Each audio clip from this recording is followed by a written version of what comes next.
Ma'am, this check raises red flags. The routing numbers look odd, and the paper isn't standard. I can't accept it, the teller said, her voice coated in manufactured courtesy and barely hidden doubt. Master Gunnery Sergeant Leonard Leo Briggs, 76, stood tall despite the weight of his years. His voice carried the edge of a man who had endured enough red tape to wallpaper the Pentagon. That's a direct Treasury disbursement for retroactive disability compensation. It's taken me over a decade to secure. It's valid. The teller, unmoved, glanced once more at the check, then, without further word, fed it into the industrial shredder beside her station. 5 minutes later, as Leo stood frozen in disbelief, the sterile quiet of the bank was broken by the arrival of a woman in a Navy pantsuit flanked by 2 Secret Service agents. Her name had been on the check. If you believe sacrifice deserves more than suspicion, type respect below. Leo Briggs lived a life of structure. His apartment was spotless, his closet color-coded, his past filled with decades of service in conflict zones stretching from Vietnam to the Middle East. As an Army supply chief, he was the man who made sure the impossible got delivered, even under fire. The check in question wasn't just paper. It was the result of endless appeals, reviews, and an eventual ruling in his favor, disability pay from a mission that had never even made it into the history books. The amount would finally fix his leaky roof and maybe buy a plane ticket to meet his newborn great-granddaughter. He'd chosen to deposit it at the Metro branch of Sterling Federal, his bank for over 40 years. Dressed in his typical crisp khakis and windbreaker, Leo waited in line, then approached a young teller named Brianna, whose name tag identified her as a customer experience officer. Brianna's smile was perfectly rehearsed. But the moment she saw the check, it stiffened. She inspected it under a UV light, held it up, and entered the details into her screen. Then came the hesitation. "Sir, this amount is large, and the check feels off. Are you absolutely sure it's real?" Leo's jaw tightened. "That's a U.S. Treasury check from the VA. You could use it to teach a course in authenticity." Still doubtful, Brianna responded, "Our policy's clear on this. If a teller doubts an instrument's validity, especially one of this size, we have to act."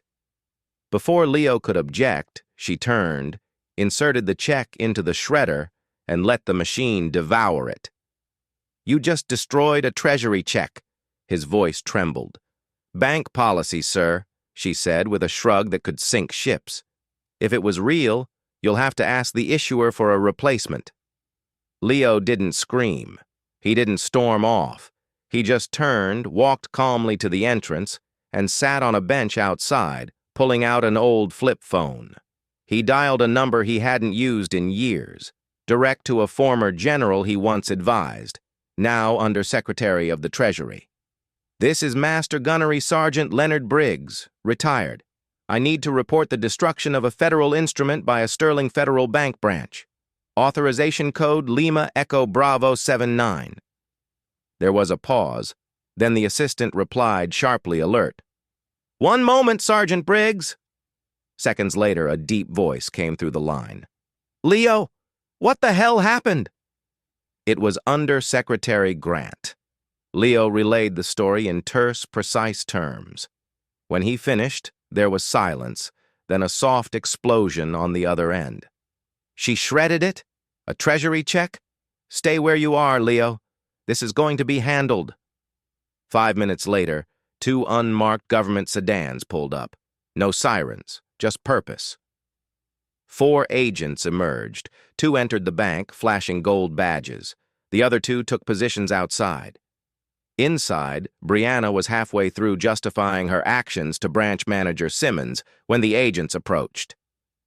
"Mr. Simmons, Ms. Brianna Keller," the lead agent asked. "Special Agent Ramirez, Office of the Comptroller of the Currency. This is Special Agent Chen, U.S. Treasury OIG. We're here to investigate the unauthorized destruction of a federal payment instrument." Both bank employees froze. Ramirez continued, "Ms. Keller, you will accompany Agent Chen for questioning.